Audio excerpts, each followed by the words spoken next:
Assalamualaikum warahmatullahi wabarakatuh. Perkenalkan, nama saya Wahyu Wenas dengan NIM 911423167. Jurusan Pendidikan Ekonomi, Fakultas Ekonomi, Universitas Negeri Gorontalo.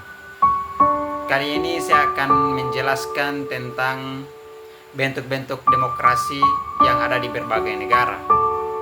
Demokrasi ialah bentuk pemerintahan di mana kekuasaan berasal dari rakyat.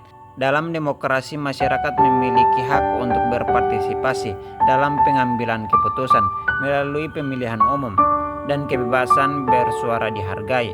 Yang pertama, demokrasi langsung. Demokrasi langsung merupakan bentuk demokrasi di mana masyarakat secara langsung terlibat dalam pengambilan keputusan. Mereka dapat memberikan suara pada berbagai isu tanpa perantara. Contoh paling terkenal dari demokrasi langsung adalah Swiss, di mana warga negara memiliki hak untuk mengusulkan referendum untuk mengubah hukum atau kebijakan tertentu. Yang kedua, demokrasi perwakilan. Demokrasi perwakilan, warga negara memiliki perwakilan untuk membuat keputusan bagi mereka. Ini adalah bentuk demokrasi yang paling umum diterapkan di banyak negara. Contohnya adalah Amerika Serikat dan banyak negara Eropa di mana memilih pemilihan anggota legislatif untuk mewakili mereka. Yang ketiga, demokrasi liberal. Demokrasi liberal mengedepankan kebebasan individu, hak asasi manusia, dan supremasi hukum di samping prinsip-prinsip demokratis. Negara-negara seperti Kanada, Jerman, dan Prancis adalah contoh negara dengan sistem demokrasi liberal, di mana pemilihan umum berlangsung secara terbuka dan adil, serta ada perlindungan terhadap hak-hak individu. Yang keempat, demokrasi sosial.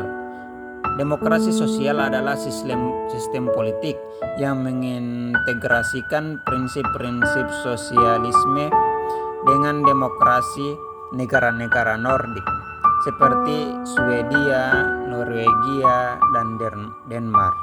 Sering dijadikan contoh dalam hal ini.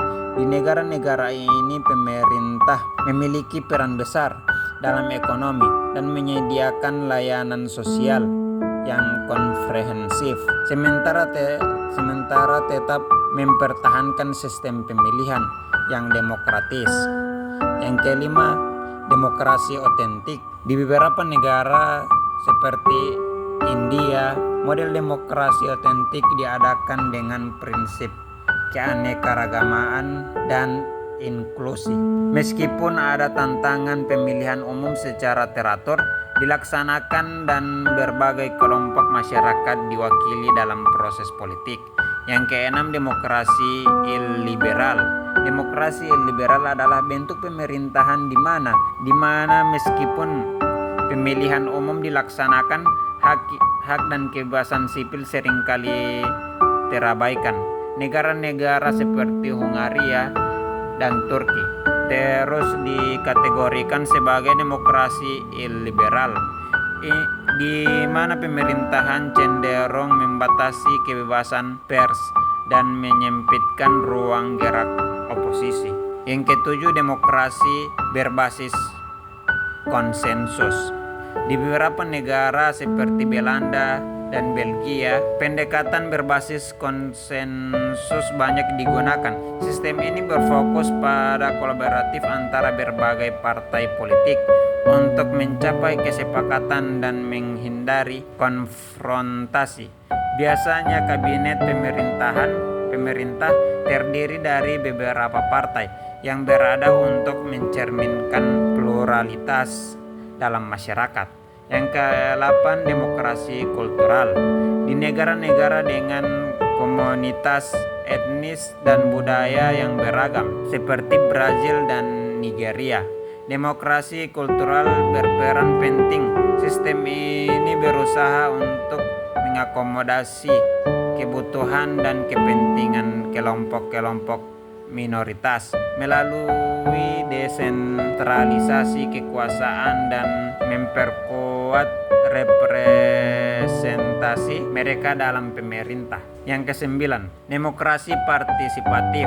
Di tingkat lokal beberapa negara menerapkan demokrasi partisipatif di mana masyarakat terlibat aktif dalam pengambilan keputusan dan perencanaan pembangunan.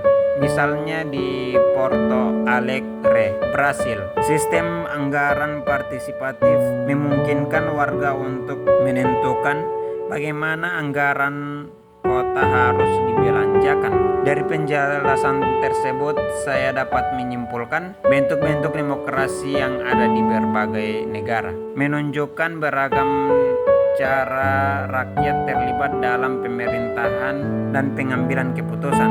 Meskipun setiap negara memiliki karakteristik unik, prinsip dasar demokrasi tetap bertumpu pada partisipasi rakyat dan penghormatan terhadap hak asasi manusia.